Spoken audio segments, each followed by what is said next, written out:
Hello there. Welcome to episode 21 of Bow and Blade, a podcast brought to you by medievalists.net, your home for all things medieval on the internet. Bow and Blade gives you a seat at the bar as scholars of medieval warfare go beyond the Wikipedia articles to talk about the debates and questions that we're working on today. I'm Michael Livingston, professor at the Citadel, the Military College of South Carolina. And I'm Kelly DeVries, professor of history at Loyola University, Maryland. Today we've got a treat. We have got a big special treat for everybody because we are not alone at the bar. It's cool. We got somebody awesome with us. Joining us today is our friend John Hosler. He's a professor at the Army Command and General Staff College, author of multiple books, dozens of articles about medieval warfare and history more generally. His 2018 book on the Siege of Acre, which was an event in the Third Crusade, won the 2019 Verbruggen Prize and was named one of the books of the year by the Times, the Financial Times, I think pretty much everybody, because it was awesome. His newest book is Jerusalem Falls, 7 Centuries of War and Peace. And it's out right now. Welcome to the podcast, John. Thanks for having me. Great to see you guys. It's fun having a third person on, Mike. I mean, he does realize, of course, he doesn't get any time. It's just you and me talking, but he's in the background. It's nice to look at somebody else. That's what you're saying. Yeah, Kelly. that's it. Nice. Yeah. Cheers. Yeah. Cheers. Now I get to talk over two people. That's what's fun.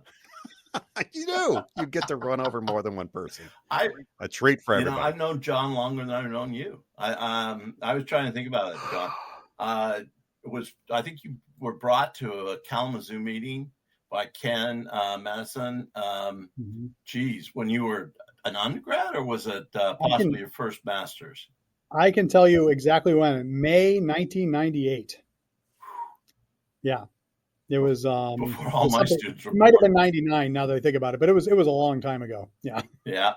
And I've seen him go through PhD, employment at Morgan State, now out in the wilds of Kansas, fighting off the Lawrence Raiders from Civil War. Yeah, watch out for Jayhawkers and such. Yeah. So it's tradition here, John, at Bow and Blade, to declare your drink of choice for the event. Now, look, there's no pressure.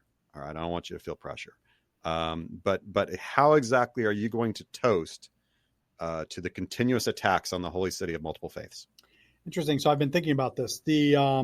I think I wouldn't really have anything with me. I'm in pretty dire straits right now. So I think probably rancid water in a deteriorating leather flask, mixed probably with dirt and the saliva of my compatriots. I think that's probably the closest I could get.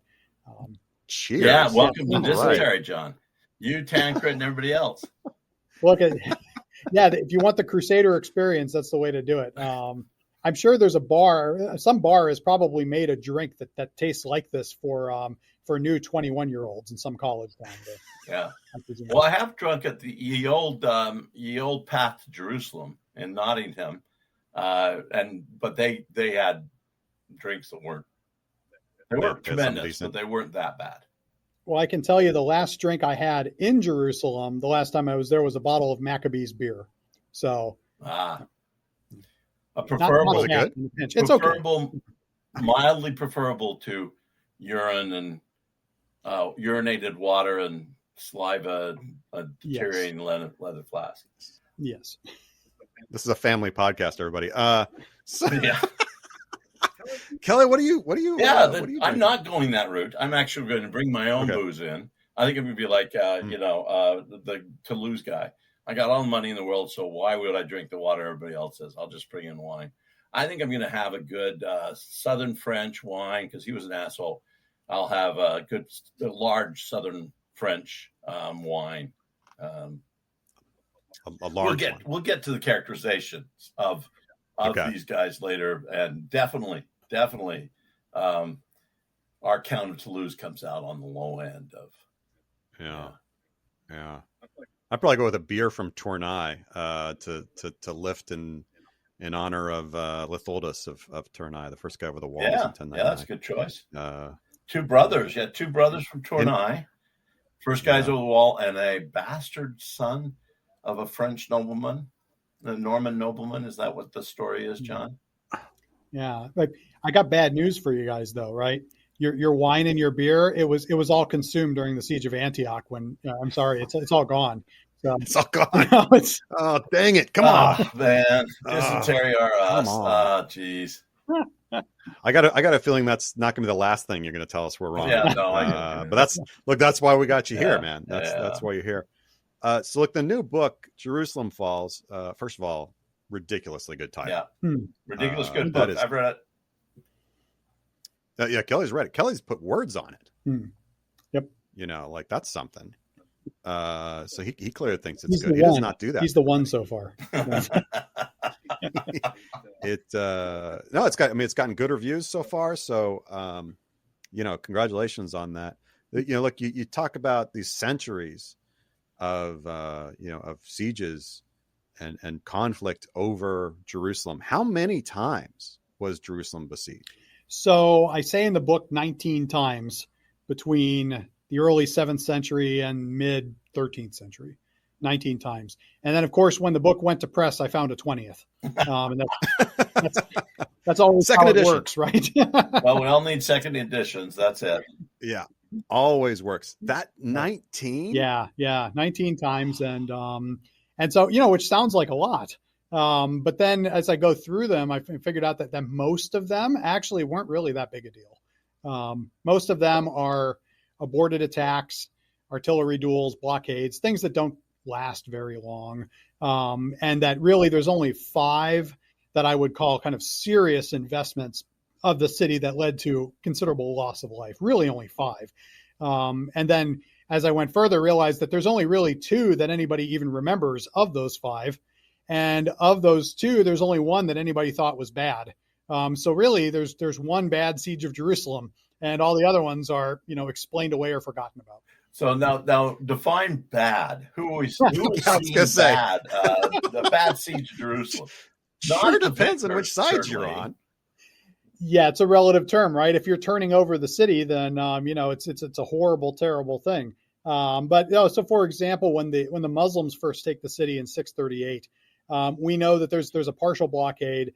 There's a few sallies out of the gates that are kind of beaten back pretty quickly. There's a relief effort that is mounted that never even gets there. And then the patriarch of the city just surrenders it. So you say, well, probably a few garrison members died. There might have been a little privation in the city, but it wasn't encircled completely. So presume there's probably food getting in and out. It's more morally depressing than anything. Right. So I would file that under, I suppose, the not bad, but you're right, it's relative, because for them, they've seen, in a couple of years before, the Byzantine army get completely destroyed at Yarmouk. The emperor has basically said, you're on your own. Screw you guys. I'm going home, in Cartman style. Right. And so, there's no one coming to help you. So it had to be depressing. And you don't know what's going to happen, of course, when Umar gets inside the gates. There's that fear factor too, that it could turn into a bloodbath. Hindsight's 2020. You look back and say, well, but it wasn't a bloodbath, so it must not have been so bad. But I'm sure for the people inside, the moms are clutching their babies, and it's the end of the world from their perspective. Well, and they would have the memory, look at it and say, but is that as bad as cutting down 3,000 people in the Temple Mount? Probably not. No, probably not. We'll get to that at the end of this thing. Now they would have had the memory, of course, of even earlier sieges, right? Yes. Going all the way back. Why did you choose to start the book where you did? Well, I started in 614 with the Persian siege, because that's really the first major siege after the whatever you want to call the late ancient classical period or whatever, right? Since Constantine walks into the city and makes it Christian, it's really the first big siege of the place. And so I thought that was a good place to start. And then the danger of starting with, any earlier than that, you probably have to talk about Titus in 70, which is just, what is that? Another chapter, another 1,000 books to read, and really kind of out of my area. So I said, I kind of want to keep this medieval. So I'll start with the first major medieval siege. But as I point out, it's kind of the atypical one because it's the one siege of the city that really doesn't seem to have much to do with religion per se, even though there are religious overtones to it. It's not one faith attacking another faith in the city. And so it's the way I couch it, it's kind of the last of an epoch. It really fits more in the category of the ancient wars than the medieval ones. And so it's kind of I sense, I guess in a sense, rounding off that old ancient period and then starting off with something new. Yeah. You bring up a good point. I mean, we've covered a few sieges in this. We've done the siege of Orleans. We've done the siege of Rhodes, both of the sieges of Rhodes, and we don't really think a lot about the people inside when they must be thinking. The reason a lot of the sieges just go away in the Middle Ages, or is that there's no will to fight inside. The fact is, in 1428, 29, the Orleanais didn't want to be English. That was the bottom line. Most of the other towns said, what the heck? The English have got bad food. We'll just outcook them. That's it. Let them in. And that seems to be the case. What did the Patriarch of Jerusalem in surrendering? Why? That's the students always ask me. Why does he have the right to surrender? Isn't there a command? That's a great question. He is the command. So the backstory is, Heraclius's armies get beaten by the Rashidun at Yarmouk, which is not all that far away. It's kind of up the Jordan Valley, and then you take a right turn at the Sea of Galilee. And when that happens, you've lost the field army for the Byzantines, and along with the other assorted auxiliaries they kind of put together. And a lot has been written about Yarmouk and that sort of thing. Afterwards, Heraclius basically, he lets it be known in Syria and Palestine that each city is on its own. And in fact, if you back up even before that a few years to the Persian sack, which breached the walls, Heraclius refuses to even pay for the wall repairs. He'll pay for the churches, because he wants the houses of worship reinstituted, and he distributes money to the poor and the needy and that sort of thing. But it's left to the town itself to see to their own defenses, and that seems to have been basing on a lot of this is off of what Walter Kagi has written. It seems to have been kind of the tradition that the outward garrison towns are on their own, partly from a fiduciary standpoint, but also because they're so far away from each other. Kagi does a lot to kind of dispel this idea of networked frontier defenses. He says, look, these towns, they're not close to each other. They can't network with each other.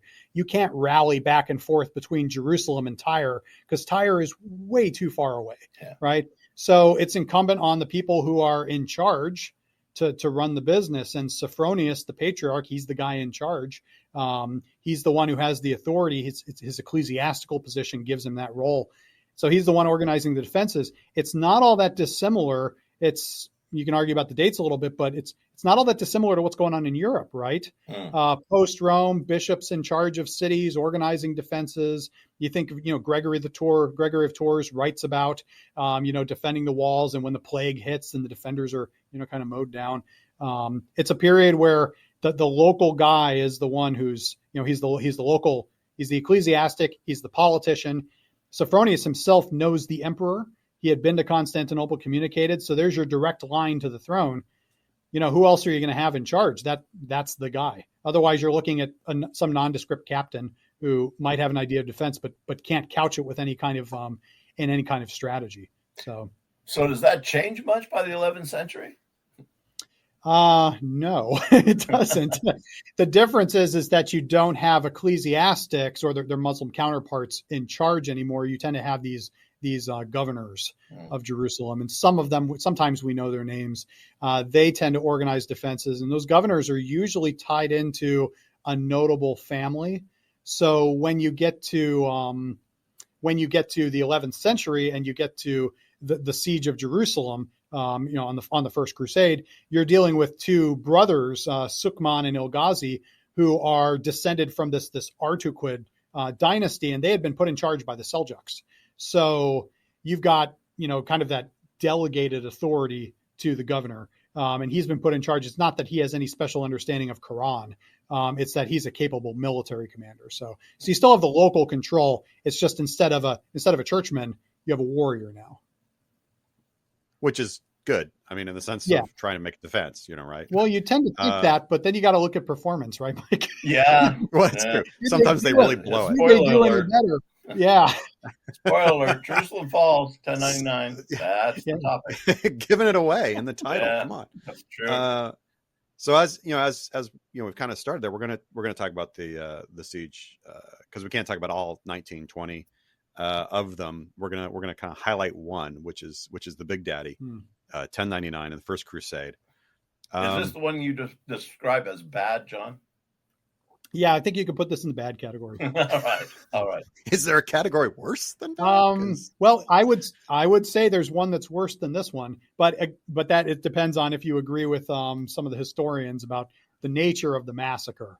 And I'm sure we'll get into it, but there's the one school that holds the massacre to be much larger, and then the other school that says no, it was actually much smaller. So if it's on the smaller end, there was actually a more bloody siege of Jerusalem in the period in 1244. So that would be the worst of them. But it's definitely top two.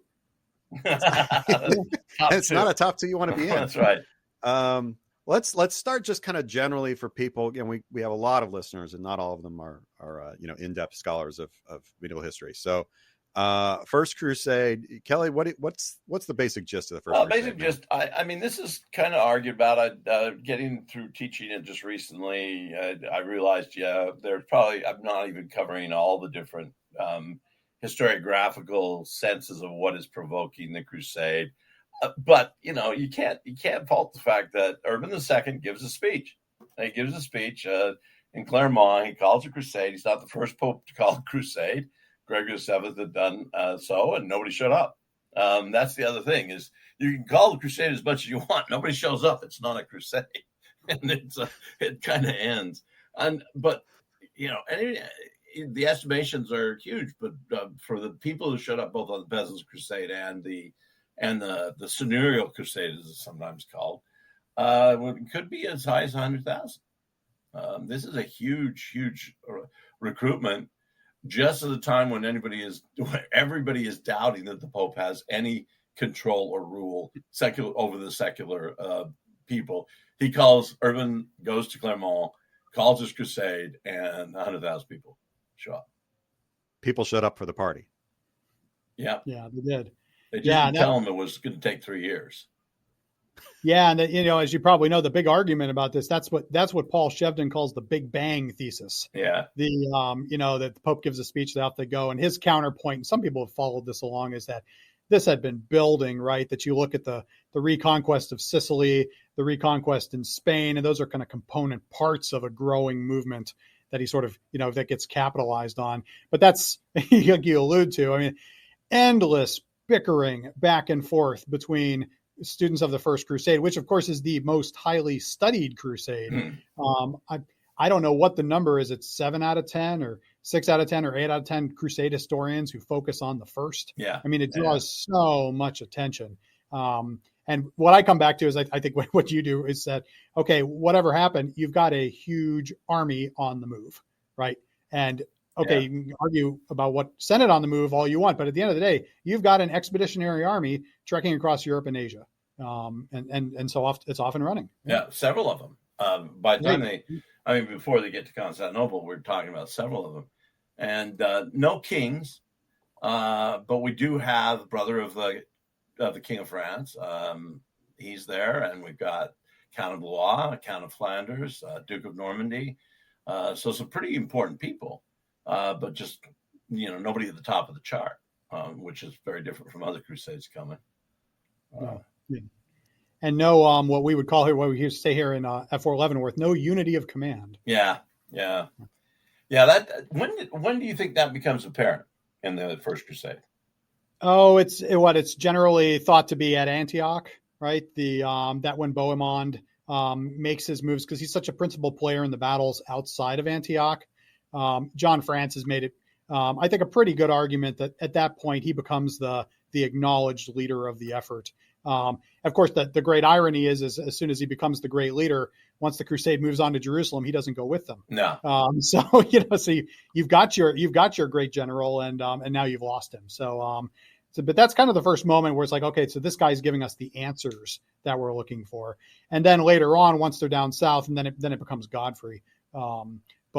But so it's a pressing problem, and that's an interesting way to look at the crusade, actually, to say when you have disasters, near disasters, you're almost, getting starved to death at Antioch. You are enveloped and almost destroyed at Dorylaeum. Is it because of this kind of problem with command and control? And that's kind of an interesting route to go down and say, if you've got 10 generals running the show and no one's in charge, this is what happens. And then fast forward, Russia invades Ukraine, and who's in charge? Similar situation. Yeah. Well, of course, we've got a papal legate. He's going to die outside of Antioch. Admiral Le Puy. Does he have the titular power? Is he does the fact that he's gone also lead to the disunity, or the fact that he's alien, or is he just not that important? I think you'd have to, depends on how you read the sequence of events. I think he is important in his own way. He has a faction that is fighting under him. He's clearly a man of influence. I think, though, depredation and exhaustion and starvation will lead soldiers to constantly re-question who is capable, who's in. I know who's supposed to be in charge, but who is the best person to get us out of this mess. Those questions aren't so pressing when life is good, but when life starts to really suck, you start questioning that. So I think as you eliminate these leaders, it clarifies things. Yeah. But some of it is if Adhemar is gone, who do I follow now? Yeah. And just because they follow someone new doesn't mean that they always wanted to. Maybe they had to, or maybe they did want to in the beginning. One of the problems is you're both aware with medieval sources, getting the individual soldier's take on any of this. Yeah. It can be so frustratingly difficult, right? Yeah. What is the rank and file saying? I can imagine what they're thinking, freezing and starving to death in Antioch, but I don't really know. Yeah. Right. Right. You're trying to triangulate all this stuff. Hey, we don't even know what they're speaking. Right. Yeah. Because not the soldiers themselves, let alone anybody on the Peasants' Crusade, they're not reading Latin. They're not speaking Latin. So it seems to me that, and you can correct me on this, but that they've broken down into kind of the Germanic wing and the Romanic wing. Yeah, I think that's a good guess. For listeners out there is a book waiting to be written about this, right? It's one of the great unknowns. Multiple crusades with multi-regional, multi-ethnic, multilingual armies, and somehow people are getting them to do coordinated actions. How is this happening? It can't just be with having the right standard in the right place. There's got to be something going on. I'd love for somebody to tear into that and say, how does it actually work on the ground level? When you've got your marshals, or you've got your, what we would call maybe NCOs out there. You've got your officers, your aristocracy. Can they talk to each other? Are they talking to each other? We know that there's a lot of factionalism where they refuse to listen to each other. And yet when it comes time to fighting, here comes this seamless, beautiful, heavy cavalry charge, like they've been doing it all their lives. How does that happen? Yeah. And if you can answer that question, boy, I can think of all kinds of applications, just thinking coalitions in general. How do you get people to fight together? Yeah, that's a terrific question. And it's one that we face all over the place, outside the Crusades too. Mm-hmm. In the Battle of Brunanburg, I have no idea how the hell the Scots, Vikings, and Britons were talking to each other. I don't know. As they're on the losing side, maybe not very well. Right. If only we had that sources we couldn't talk to each other. That was the problem. Right. Why'd the shield wall break? I don't know what the guy was saying. No idea what the guy was saying. He tried to send over written orders, but nobody reads. Yeah. If only. Well, it is. It's a very fascinating question for everything, but I've always wondered about it. Students wonder about it when you're talking about the First Crusade. So outside of Antioch, we get the Byzantines leave Antioch, Stephen Bois, Hugh of France, they leave it from Antioch. Who's still there? And Bowman stays in Antioch. So and Baldwin's up in Edessa. So who's there? Who makes it to Jerusalem? Yeah, there's very few people, right? You've got Godfrey, you've got Robert. There's a podcast. We got to actually put names. We can't call them all Robert. No, sorry. Robert of Normandy, Robert of Flanders. Yeah, Godfrey de Bouillon, right? You've got leadership, but yeah, it's a problem, right? And the Byzantine role has been kind of commented on extensively, right? What happens when you've been counting on an ally and now they've departed the scene. You've also got, interestingly enough, you've got your allies and then your potential allies. And some people skip over this, the Fatimids in Egypt. who at Antioch, starting upon the arrival at Antioch, through Antioch, and after Antioch, all the way until about 50 kilometers, memory serves me, 50 kilometers or so north of Jerusalem, that number may be wrong, negotiations going on between the Fatimids and your ambassadors, and deal making, trying to figure out, are you going to provide help? Are you going to provide assistance? So you've got this kind of unlikely partner that might be working with you on the other side as well. So it's a tricky situation. You're watching your troops wither away. You're watching your own leaders depart. And I would add the psychology to it. If the goal is Jerusalem, if the goal is to save the city and usher in whatever, we know some people were maybe thinking this is the dawn of a new age. This is the earthly Jerusalem meets the heavenly Jerusalem, that sort of thing. Why are my leaders not going with me? Right? Why? Yeah. And start questioning that. So now it's a great question. You've got this splintering, and then this the ones who do stick around, this coming back together, as forgetting Bohemond. He doesn't, but Tancred does. Tancred sticks along for the final effort. That's always a big question. Why does Tancred? So, give a little bit of background. Tancred is Bowman's nephew, isn't he? Right. And he's also from this Norman faction that's conquered southern Italy. Bowman's part of it, and he seems to be very tight. At least the guest of Tancredi says he's very tight with Bowman.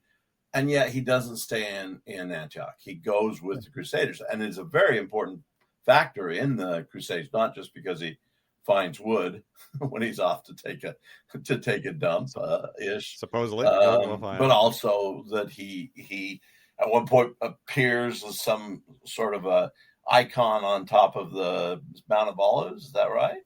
Yeah. Well, he climbs up the Mount of Olives and he meets a hermit. And the hermit is the guy that supposedly tells them to, you got to attack right away. And I get into the book, into the reasons for this. I think it's a broader story about military intelligence.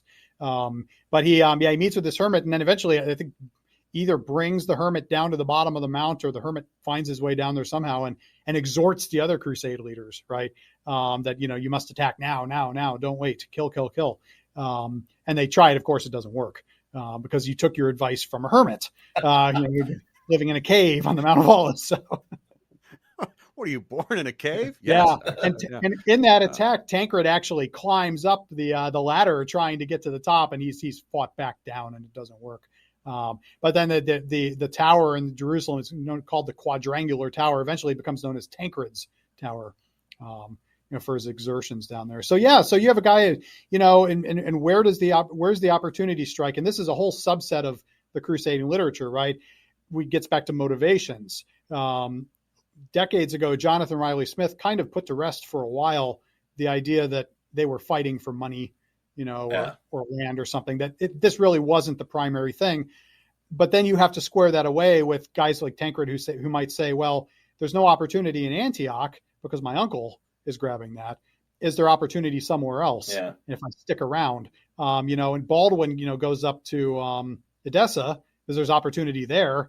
But where are you going to grab land? Where are you going to grab opportunity? And so maybe, the further you stick around. But all that's based off of his biographer, who's writing a bit later, and with a bit of a complimentary eye. Yeah, well, his biographer is also very much at the very beginning saying, look, Tancred's killed a lot of people. He feels bad about that because they're Christians. Yeah.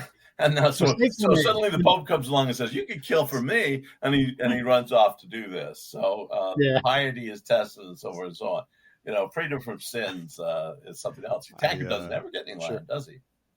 Yeah, no. And Tancred definitely does his share of the killing. And although, gets criticized for sometimes killing at the wrong time or not killing enough, or, it's.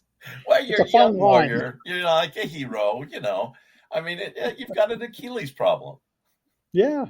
Sometimes you want to be in the war. Sometimes you're prune on a beach. I was sitting in a crusade session years ago, and I don't know, somebody was asked the question, threw it out to the crowd, who's your favorite crusader? And I remember thinking, that's kind of a strange game to play. But somebody just said, I just can't help it. It's Tancred. I just can't help myself. He's so bad, but he's so good. Yeah, It's like, all right. Yeah. Tancred of Hauteville. He's got his own biographer, as you point out. He does. And as Kelly said, he's very worshipful of Tancred. It's like reading the early biography of Henry V. You're like, yeah. He literally floated. He didn't walk. It's almost a chivalric biography before chivalry exists. Yeah. Yeah. How many men do you think the Crusaders had when they invested Jerusalem in June? I go by John Francis numbers because I just think he's so much more knowledgeable about it than I am, and he is, as I recall, it's 12 to 14,000. Which is a good number. About that, which is it's a good number. The garrison opposing them, usually you hear that 4 or 5, right? So you're close to that line. If you were to pull out your Clausewitz, who would say you need a 3-to-1 advantage to attack a fortified position, you're close to that line, maybe. But there's some question about, and I think it's a good question about how many of those are soldiers, how many of those are camp followers, how many of those are other assorted people that have kind of swept up. I don't think it's just impossible to know. The source material just isn't descriptive enough. But you've got that many warm bodies anyway, and even if they can't scale the wall and swing a sword, they can definitely hammer pegs into pieces of wood, and they can fetch supplies and make fires and cook food and all that stuff. So they're still useful having them around. So 12, 14,000 is usually what you hear. Yeah.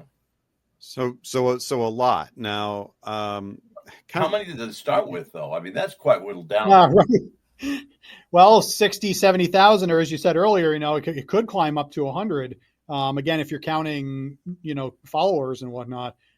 So it's the whittling down is amazing. And a lot of them, you look at the battle numbers, you say, okay, well, they lost this many at Dorylaeum. They lost this many here and that, and it's Antioch is the big killer. But we can't account for all of them. We can't account for where they all went.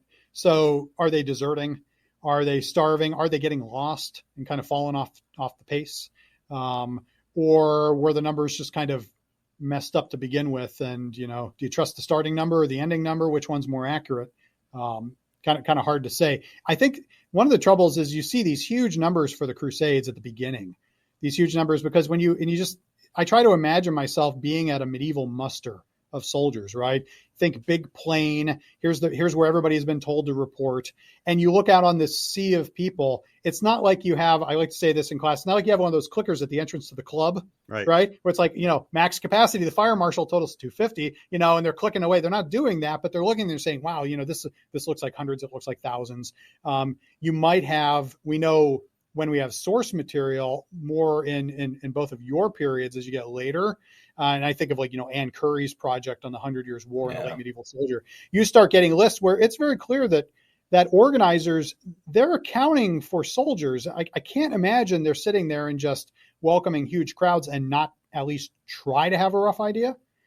But the distance between, the sergeant who's checking people in or checking even just companies in and the chronicler writing about it later, can be a vast distance. Yeah. So I tend to think, this is just me, I would think that somebody like Peter of Tudebod or somebody when it's getting close to the action in Jerusalem and is looking at a smaller, scragglier force. It's a little easier to wrap your mind around, probably a little easier to estimate. So I tend to trust the end number more than the opening number, but I admit that's just me, and I'm sure demographers would have my head for that. No. You've got to pull out your Hans Delbruck and talk about how you calculate numbers and these sorts of things. I'm with you, man. I'm like, even that kind of idea of where they're going to muster. Where's 100,000 men going to muster? Well, they show don't. me They the muster plane. all over. Well, they're all in separate places, but even if it's So, 20, 30, 40, it's geez. How do you calculate? I love the comment of Avianus Marcellinus when he's talking about the Goths coming in. And they've decided they're going to count them all because they've got a certain number. And he says, basically, the people who are counting them on the Danube just give up. They just give up. Yeah. It's a lot. It's a lot of people. Yeah. Counting is, as you both know, is hard. Counting soldiers at the beginning, at the end, counting casualties, fatalities. The best I've ever seen them that in the stuff I work with is at the Third Crusade, where one of the chroniclers claims that he and some other Muslim gentlemen went into the field and counted the dead, and they took strings and they would tie a knot every time they loaded a body on a cart. And they end up with this very precise number. It's like one of them is counted like 4,124. Wow. Another is counted. And that I look at it and say, okay, you're impressing me now. I find that much more believable than these big broad figures. But most times you just don't have something like that. No. It's just frustrating. Yeah. Well, and logistics problems. Yeah, it's a lot of knots. And even then you sit there, really, you tied 4,000 knots in a string. Really? Right. Really? And then you counted them later to verify right, that The cat didn't get in the yarn. That's a person with way too much string on their hands. Yeah. Well, this leads to a good question about logistics. We've kind of wandered around how bad these conditions were, including you drinking to imitate. Right. Give us a little bit of an idea. What is the logistical situation? Antioch's a failure in logistics. Yep. Jerusalem's, what are we talking about? Yeah, it's horrible. They, most famously, they get there and they don't have any wood for siege equipment. They find some springs and are able to get drinking water, but they're pretty parched. They don't have much. And then they do get some sustainment from their line of communication is through Jaffa. Through the port, and they're bringing them down from St. Simeon up by Antioch. But like you said, it's not like there's a heck of a lot in Antioch. So they bring the ships down, and they do manage to resupply in June of 1099. But as they're resupplying, an Egyptian fleet shows up outside of the port, and they have to burn their ships, and they have to basically loot their own vessels. And so you've lost your line of communication. So they're in pretty dire straits. And I think you look between the situation in late May, early June, and then the real attacks in mid-July. It seems like it's not that much a distance, but that's a month and a half where you're trying to figure out how to feed an awful lot of people. So I've got to imagine that you're spending a lot of time sending out riders. Well, they lose a lot of their horses. So sending out the people who still have horses or who walk, trying to find locals, trying to find people to buy and sell from in neighboring communities, kind of scrounging. We don't have a lot of description on how that works exactly or where they went. But I got to imagine it's taking place. But it's very much hand to mouth, and it's you don't have major supply depots. So you're doing what a sustainment person would call kind of sort of throughput, right? You're grabbing stuff and then just shoving it to the front of the line as fast as you can. It's definitely a dangerous thing. And it's one of those things where when you start off a campaign and you're kind of living large, you've got a nice baggage train and you've got connections and you've got the Byzantines, you have all these things. Once you lose that access to the seacoast, now it's an incredibly difficult thing. They can get supplies further up the Levantine coast from the towns they've taken and the deals they've making north of Jaffa. And I got to believe there's some of that too. But of course, now you're dealing with a transportation problem across, a non-permissive environment, to use the Army lingo for that, right? Where the raiders are going to catch your guys, and you're slowed down by hauling a bunch of supplies. It's not great, but you don't get the terror stories that you get from Antioch. So I got to think their caloric intake it's keeping them alive, and they're not all turning into bags of bones. Clearly, when the fighting starts, they have the energy to construct equipment, to shift equipment along the line, to scale ladders and a siege tower, to operate catapults on the south side and that sort of thing. So they must be eating. But I suspect it's, I don't know what it would be in terms of today's calories. They're not eating 4,000 calories a day, but they're eating enough to keep them going. You mentioned the wood. This has long been one of my favorite stories about this particular siege. Obviously, that's weird to have a favorite story about a horrible event, but this story about them not having wood and Tancred finding wood because he has dysentery and decides he wants to do his business privately, right? And finds wood in a cave as he goes to do his business privately. Is that true? It seems to be. I mean, that's the that's the stories we have, right? I mean, if you wonder if they're just crediting Tancred because he becomes kind of the savior. But yeah, they seem to discover wood, and the prevailing theory, and I've talked about this with Mike Fulton, and I think this is pretty good.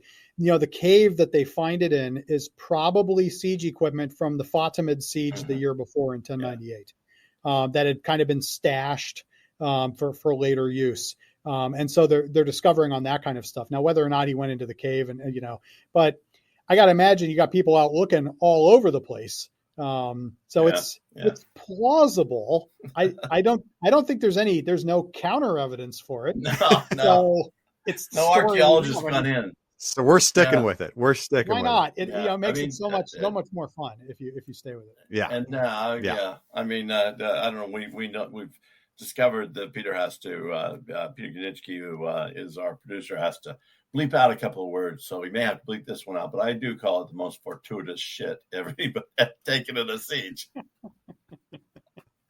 Yeah, it's got to be up there, right? It's there's my next book idea for the crowd listening, right? In addition to languages and command and control, you can look at the natural body functions and the devices thereof. I mean, you hear about like people climbing up latrine pipes into castles, and there's a lot to say about the role of the military role of normal body functions. I'm not writing that book. No, you're not. Come on, no. John. Somebody's got to do it. I remember that. Yeah. No, there's no question. It just to fill in just a couple of gaps. The Gesta Tancredi has this amazing passage. In fact, Mike and I have got it in our reader. And Tancred goes in to relieve himself, and he wants a little bit of privacy. I don't know why. Everybody would know that this is why he's going off.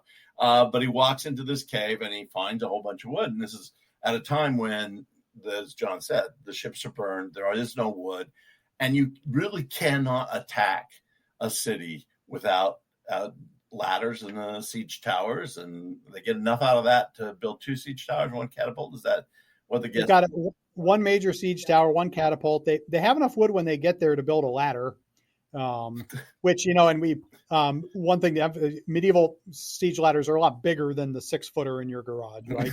So it's a big ladder, but yeah, even when they find it, the stuff they managed to put together, siege towers take a lot of wood. Yeah. And from my reading, I've read all the sources for the Fatimid siege the year before.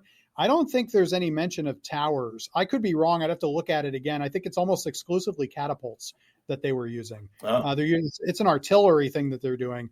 And so you don't have a pre-designed tower to pull out. And if you think about the barding that goes on them and the vertical supports and the platforms and things, that takes a lot of wood, especially if you figure they're reinforcing it, because if you just put 1x4s down or the equivalent thereof, the feet are going to snap it right in half. So it takes up a lot of stuff. And it's one of those things that I think we don't think often enough about. Here's a siege train. How are they getting their equipment? Are they bringing it? Are they sourcing it on site? Are they constructing it on site? Do they have the engineers with the skill set to do that? Right. All that kind of stuff. Sometimes we just don't know. What's great about the First Crusade is, despite the limitations of our sources, it presents this very real military dilemma. And how do you work through it? And it's a combination of skill, luck, where you decide, which cave you decide to visit, right? Yeah. Ingenuity, making it happen. And, you get there and you say, man, we don't have any wood. We're screwed. How are we going to do this? It sounded like a good idea at the time. And, now we are in front of the northern wall of Jerusalem, which if you've been there, I've looked at it. I mean, it's been rebuilt, but you get a sense of, you're like, I don't want to climb up that. That looks really, really terrifying. So I love the story too. I think it just adds flavor. And like I said, there is no counter story. The other ones, I'm trying to remember the other accounts, just that the Crusaders located wood, right? Which is pretty anodyne. That's fine. It doesn't preclude Tancred's, formative role. So because we've got the Edgar Athlete's fleet. It's the one at Antioch. So they did dismantle a couple of ships then, but they don't have that luxury. Yeah. And they do have the stuff they bring from Antioch. They get involved in other sieges before they get to Jerusalem. So, you're using stuff up and you say, great, we built this.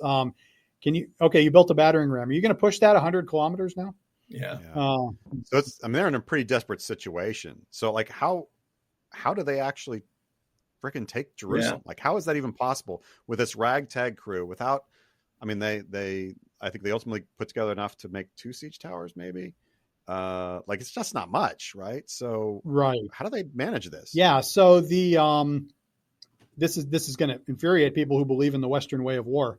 Go for it. Go for it. They do it with deception operations. I mean, so the hasty attack is in June. The Tancred meets the Hermit, and hey, let's try attacking right away, right? And that fails. What they do essentially is they show an attack. They foreshadow an attack on about the same location, right? So you mass up your forces on what was kind of the northeast side of the wall. So you've got Godfrey de Bullion's there, Tancred's there, Robert of Flanders, Robert of Normandy, right? They actually build their siege engines on the northwest side. So you're doing a demonstration basically, right? So you've got here's all our weapons, we're working on them. You're bringing forward the shot. You're getting your soldiers ready. All this stuff. All your tents are pitched there. So it looks like here comes the attack on the tower, which makes sense because they had attacked the tower before, and the accounts claim that on the first attack in June, they had used pickaxes to kind of chip away parts of the wall. So it makes sense. Well, there's the weak spot in the wall. They're going to come back to the weak spot in the wall, right? And so they demonstrate that they're going to do that. And then what they do on the night of July 9th into July 10th, they kind of partially dismantle these engines and they shift them. They move them from the northwest to the northeast section. And then they start rebuilding over on the other side. So the garrison wakes up, and all of a sudden, the guys who were in front of them, a lot of them are gone. And you look down the line, and all of a sudden, that's where the attack is going to happen, right? And not only have the Crusaders been rebuilding their siege equipment over there, but they've been filling in the moat so that they can push the battering ram against the. Jerusalem had a 4 wall on the front that you had to break through before you can get to the main curtain wall. And so they positioned it to break through the 4 walls so they can get the siege tower to the wall. So it's a deception. They essentially play them for suckers, and it works. And this is a great thing. And I mentioned the Western way of war. There are some who claim that the Western armies fight straight up, right? It's Victor Davis Hanson, right, man for man. Democratic armies. Showing their mettle, it's the hoplites at Marathon, right? No, right? A lot of deception stuff going on in Western armies, and so they play them that way. And if you look at that section of Jerusalem, right, that's north of what at the time was the Jewish quarter of the city. It's called the Muslim quarter today. There's only one tower on that section of the wall, and it's far away from where the Crusaders are operating, right? So you've taken away the advantage of having that quadrangular tower, Tancred's tower, which has parapets and a lot of defenders, right? And they've moved. We presume they've moved their anti-personnel weapons up there, and maybe they have light catapults, that sort of thing. But now they're down along the curtain wall. The only people to resist are the citizens who are actually up on the wall on the thin parapet running the curtain. So you've thinned out the defenders in front of you. So it's actually quite brilliant the way they do it. They manage to disperse and then concentrate their forces in one of the worst places.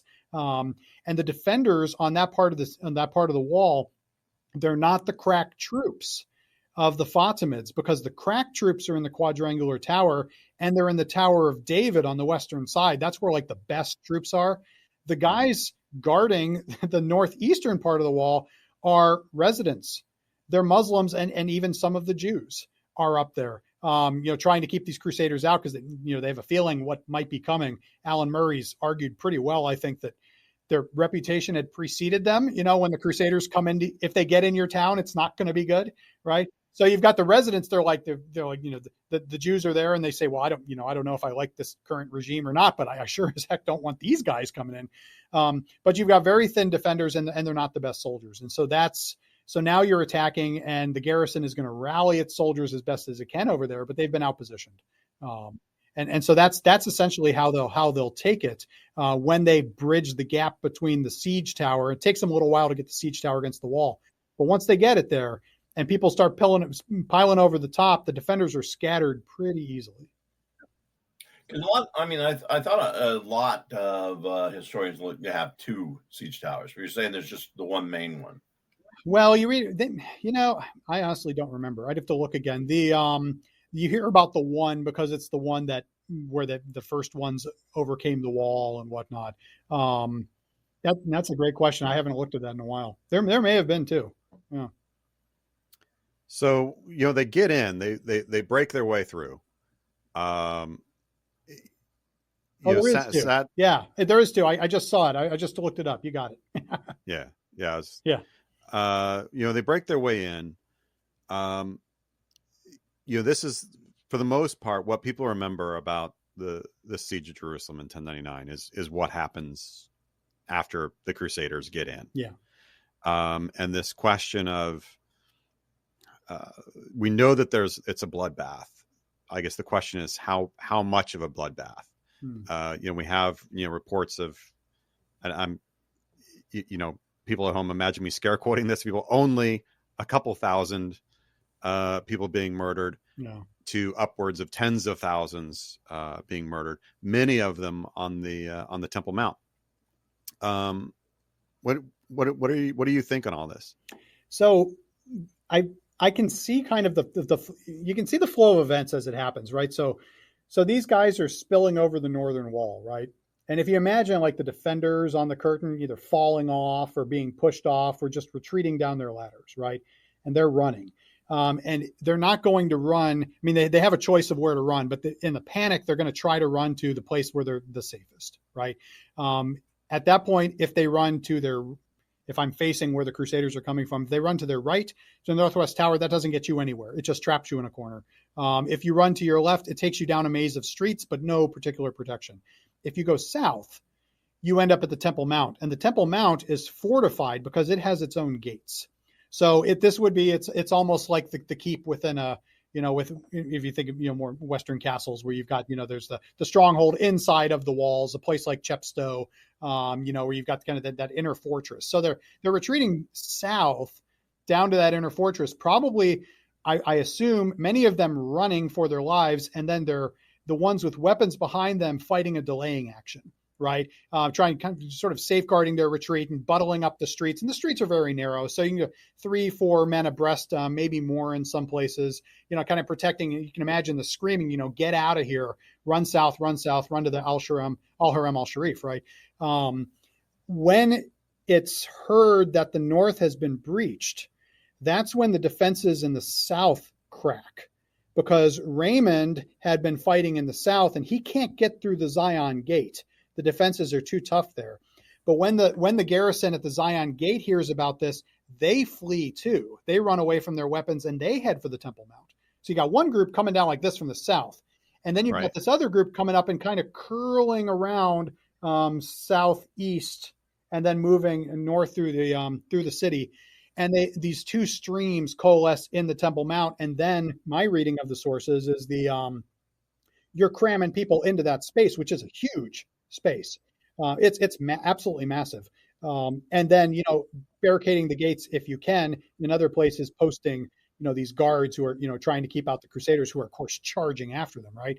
So you have two streams of Crusaders pushing this mass of people back, and they eventually push them, all the ones who are resisting. We don't know what's going on in the other part of the town, pushing them into the Temple Mount, which is great if you can defend it, but if you can't, and they can't bar the entrances. Eventually, once you get the Crusaders into the city, they will keep flowing into those gates, and they massacre the people on the inside.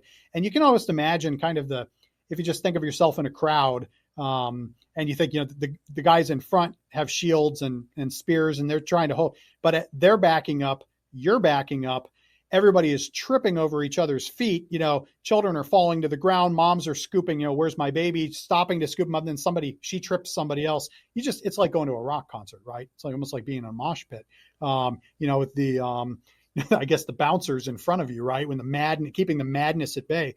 So once the Crusaders break through those guards, there's really nothing to stop them. It's just a sea of people, and there might be people with weapons, but against a concerted attack, And the assumption is they're all combatants because they're all resisting and running away. And so you just have this massacre. John France has an interesting point where he says that massacre is actually pretty typical of, if you think of a retreating garrison that's fighting a defensive action and being pushed into a corner, that's kind of what you would expect to happen. Yeah, less than, when there's surrenders, there's, I think that's what we see mostly in the sieges. We see it at Rhodes. We see it at, later on, the ones we covered in the podcast, the Rhodes and Orleans. Well, of course, the Orleans, the siege is raised, but they're usually negotiations. This one is not. The one at Aachen is not. It's actually there. I think what really gets me about this, and this, and my students too, is we always read Raymond of Aguier. He's with Raymond of Toulouse, and he has that quote where he says, the glory of God. He loves the blood. The blood is up to our ankles. For the glory of God, we are happy. Yeah. He's enthusiastic about it, and that's not what we want anybody to be at that point, without condemning the massacre as being just simply bloodthirsty zeal. Yeah, and you're right about both of those are correct. The negotiation thing is particularly interesting, because after the siege of Jerusalem, if you look at the consolidation of gains that the Crusaders embark on as they're conquering up the coastline, most of them are negotiations. And sometimes the negotiations, you set terms and then the soldiers rush in and kill anyway. And that does happen, but it's seen as like a breach of decorum, right? There is no offer of terms at Jerusalem. There's no exchanging of messages from the moment they arrive there, back and forth. The Fatimids don't ever say, okay, look, let's talk Turkey here. And the Crusaders never bring it up. So the idea is there will be no terms. We are coming in. And those soldiers that come in, I write a little bit about this in the book. You have to look back, and we don't have the sources to tell us this, but you have to imagine what are the commanders telling their soldiers prior to the breach, right? You have to give instructions in advance. Here's what's going to happen when we're in, because once we're in, you're not going to be able to control this, right? So are they being told restraint? Are they being told we've got them in a vice? You can slowly press. There's no rush, right? Or are they not being told anything? Or are they being told, your comment about Raymond the Chronicler, right? Are they being told, go get them, boys? They're heathens, and and it's time for payback, and payback for all sorts of things, and it becomes a very messy, chaotic thing right off the bat. Still, I take John's point though that even with that, yeah, there is the glorification afterwards. You wonder how widely that's shared, right? The group of Crusade historians who want to see everything apocalyptic in the First Crusade, that definitely comes through in some of these writers who are thinking that, right? This is a purification, so the Son of Man can return. You've got that, but this is, when you talk about, this is why sieges are so awful. This is why you want to surrender. And if you don't come to terms before the breach, all bets are off. And you just get horrible, horrible things that happen. And it led to me thinking about, comparable sieges, because this became a thing where you've got John France on the one hand said, well, it's kind of what happens in sieges. And then Benjamin Kedar comes back and says, no, not really, right? But I started looking around other sieges, and you talk about, like more up in your expertise, Kelly, you talk about like the sack of Magdeburg, right? These things where some of these early modern, like 80% of the people are killed, or I've read about in the English Civil War where these, okay, we're going to allow a partial sack of the city. So you can only sack it for a week, right, guys? Normally I give you 2 weeks. You only get a week, right? This is what happens when they get in. So one school of thought was, okay, so this is not atypical. What happens? The one that really seems to be atypical is the 300 Muslims who climb on top of Al-Aqsa Mosque, because they're climbing up there and they're not combatants. It seems to be mostly women and and young children and that sort of thing. They climb up to the top of the mosque and they're safe that night, and then they make a deal with Tancred that they can leave under a safe conduct pledge the next day, and when they come down, they're killed, they're eliminated. So that one is, well, okay, now you've set terms according to what we would call today the law of war, right? So laws that are broadly agreed upon. If you look at the Muslim literature and the Christian literature, that you agree with terms with prisoners, then they are treated in certain ways, right? And this seems to violate all of that, and that's where kind of the betrayal is. The first part being, well, this is what happens with a city sack. Second part being, this is something different entirely. And this, especially you've had a night for the bloodlust to kind of wear off. And it's almost like you didn't get enough killing the first day. So we got to do some more of it. And that's where it gets a little, Yeah, it's kind of, I mean, you're right. I'm thinking a little bit about that also shows us how weak the leadership structure is of the Crusading army. Because when Mehmed the Conqueror takes Constantinople, we haven't done this yet, 1453 on our podcast. It'll be coming up. When we have that, he knows he's going to get in. He knows there's going to be a fight once he gets in. But he actually then gets his Janissaries together and says, okay, this is, you guys will get booty, but you're not taking it. You are going to go in. You're going to be the policing force. And then he tells his troops, he sends around and he says, 3 days. That's what you got, 3 days.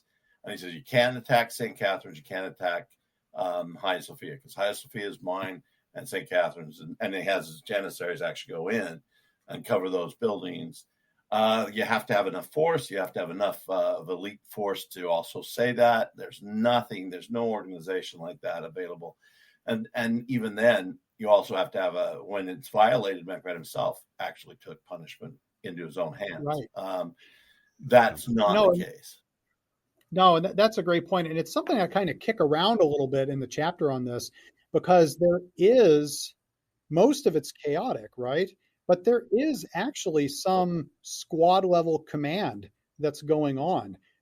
When Godfrey gets over the wall in the north, he tasks a small squad to go and secure the Sepulchre Church. So he sends them across. They're not involved in this, right? There's another group that actually, while the breach is being made, gets around the city to report to Raymond what's happened. So they do have the ability, if they want to control small groups of people.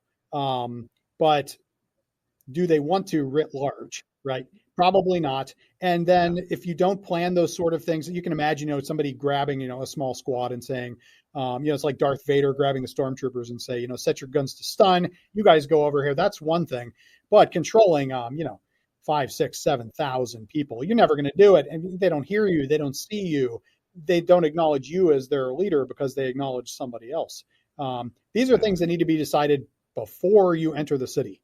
If you're leaving it for later, forget it. It's going to be a terrible. You think this ball group that was sent after the Sepulchre Church, that it was to preserve it from the Crusaders or to preserve it from revenge taken by the citizens?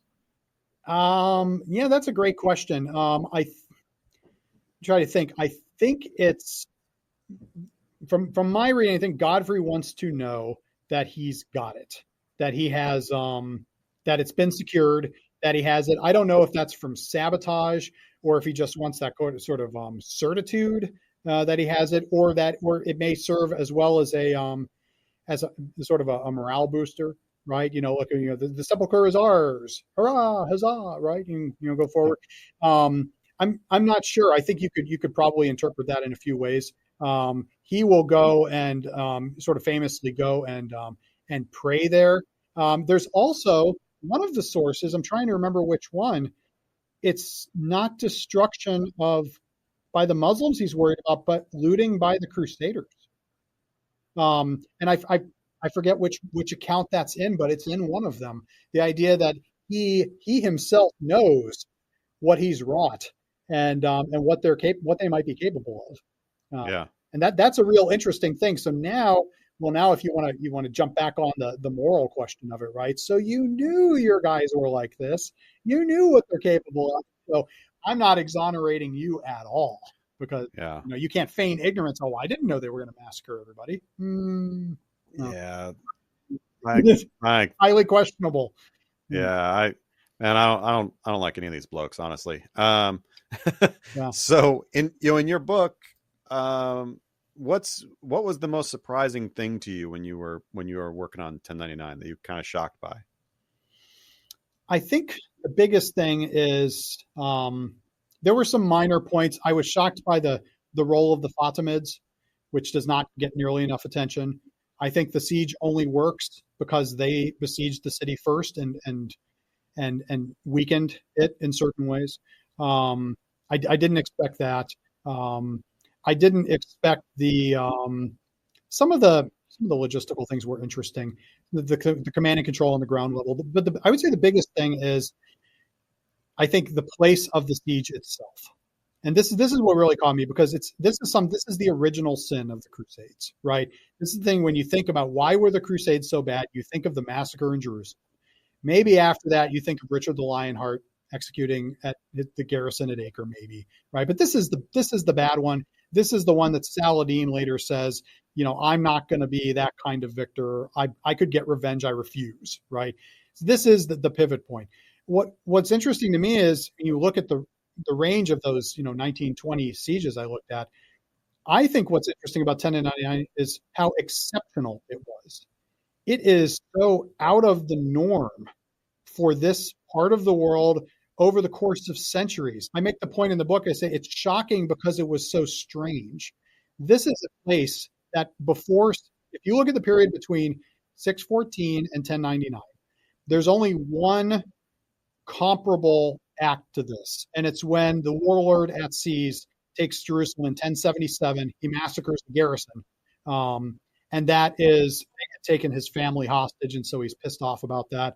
And it's also a Sunni Shia thing to some degree, right? But he doesn't sack the city; he eliminates. But other than that, you're talking about, it's like 485 years of basically peace.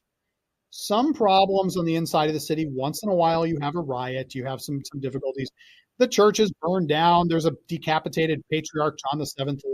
He's not decapitated. They actually burn him alive. So there are things that happen, but it's so shocking because it's just not how it's done, right?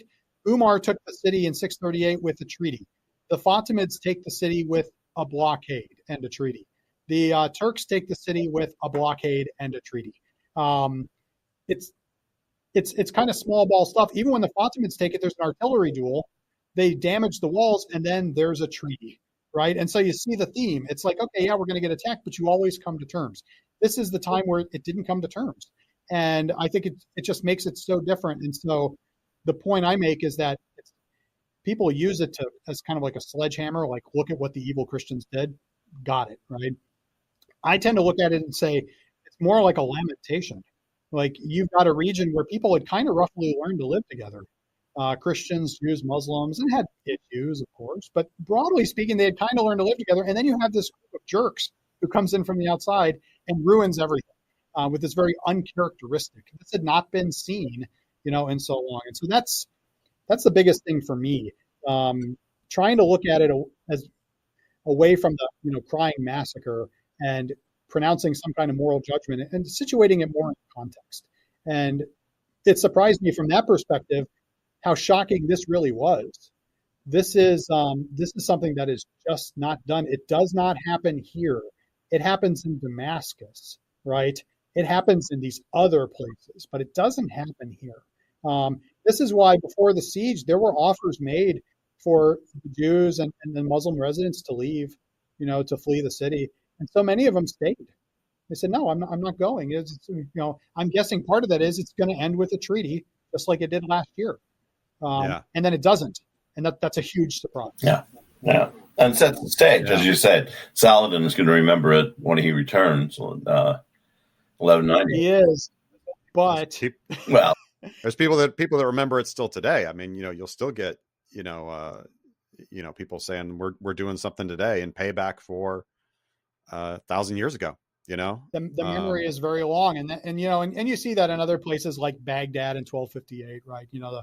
The blokes remembering that during during OIF and these sorts of things. So yeah, that memory lives a long time, and I think it's a mistake for anyone to try to say at the end of the day this wasn't bad, because it was. I mean, there's no way you can really paper over it. There's no good explanation for it.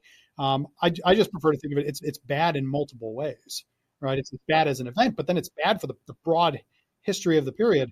It really sets Jerusalem back a long time. You look at what happens to that city afterwards, it's a ghost town. Everyone leaves. They're either deported or they go. It's a shell. It doesn't even have a market. It's small and insignificant. So congratulations, you've got a hollowed out shell of one of the world's greatest cities. Good job. Unbelievable. You can make no money from it. And that does make sense. I mean, we usually have, in a pre-modern context, we always have conquest or invasion. And we think of like the Mongols, the Huns, they're the ones who invade, they steal everything and they leave. But most of the conquests are done. You take it, you want those people there because they're your next tax base. They're the ones who produce the wealth. It's, a hollowed out city like Jerusalem there, or like Kiev after the Mongols come through. There's nothing in it. There's nobody who wants to be in it. Nobody wants to bring wealth to it. So that leads, ironically, to the Muslims and Jews coming back, because the kings start to realize, we can't make any profit with this place. And so you look at the laws of and very slowly they're relaxed, and Arab traders are allowed back in, and they start residing there again. And this is another surprising thing. Not only are they allowed back in, they're given prayer rights on the Temple Mount. So, come into the city and you can do your daily prayers, and it's all good. We're here to make money together. Doesn't mean I like you. I hate you. I want to kill you. But as long as you're here, we need our money. It also doesn't help when you have a French king and a German emperor coming in the next crusade and wondering why you're allowing them to do that. Why it is one big mess is what it is. It's almost the sort of thing that somebody could write a book on. About Jerusalem falls, and the centuries of sieges. Somebody did. Look, they're flashing the lights. But there's one thing we always do, Mike, and you should start this out. If we always, play a little bit of not counterfactual. What we're doing is, if you're a historian, you've written about this siege, written very well about this siege. What would you like to have? Now, I'm going to start with Mike. Mike, what would you like to have in studying the siege of Jerusalem? If you could have any. The one piece of information, the one thing I wish I had for the siege of 1099 is I wish I had a ground level report from the inside that gave me a clear sense of what it was like on that Temple Mount, aside from all of these zealotry and all that I think tinges and taints so many of our sources. I wish I had that, that lamentable, horrific event. What did that look and feel like from the inside? And of course we don't have it because they'll get massacred basically. That's the thing that I kind of wish I had on this one. Yeah, that's a good one. I think, I'd like to know a little bit more about the structure, logistics, technology, command and control. We just don't have that, as you pointed out. And even when some have tried to make it, Jonathan Riley Smith gets very interested in who are the people forming the First Crusade, and he forgets completely about what they're doing there. I mean, really, you read that book and almost think, did they do any fighting? It's all about the society and other things like that. So I wish I'd like to know a little bit more about that. What about you, John? I think I would like a contemporary, a witness Muslim source. We've got some that are relatively close a few years later, looking backwards, but we don't have a real good contemporary view from the other side of how this was going on. And I think that is a problem. It has completely colored our view of the action because we're only listening to, one group of people. And then you can look at the Arabic accounts, but some of them with the good detail are so far later that you just have to wonder if it's true or not, right? So it's colored our account of the fighting. I think we have an almost exclusively Western narrative of the siege. We don't have that Eastern narrative, and I think it's been detrimental to, I would say, Crusade studies as a whole, because as a result, the laser focus has been on the West. Western sources, Western writers, Western courts, Western. One of the things I tried very hard to do in the book was to try to get as many Eastern sources as I could. Try to see it through that world, how they're looking at it. But at the end of the day, we don't have a witness source from 1099 from the Muslim side. We've got some interesting Jewish material, some Hebrew documents that are very interesting and talk about Jews either being killed or being held hostage and ransomed and that sort of thing. But we don't have a good Muslim one. That's the one we're missing. That's what I would like to have. Well, Mike, if anybody's listening and knows of one, let us know. Yeah, right. Yeah. Well, if you find one, you will become the name and and write the book that revolutionizes and changes everything. Yeah, that would be amazing. That would be amazing. Well, I think this is about time that it's shaking the lights. We drain our cups. Should we make John drain his cup of what he's drinking? No, I'm not going to make him drink that stuff. Are you kidding? Look, I hope everybody enjoyed this conversation. Go buy John's book. It is amazing. John is amazing as well. Book him for your next show. I think our next episode, we're going to be doing Milvian Bridge. Yeah, Milvian Bridge. Yeah, we're going to go back to religious, but this is different religions. Different religion with tons of sources. Actually, not tons of sources. Tons of sources. It's going to be interesting. We're going to talk about all with very little. But we're going to do that for our next episode. So look, I hope everybody will enjoy that. We did our Q&A last week.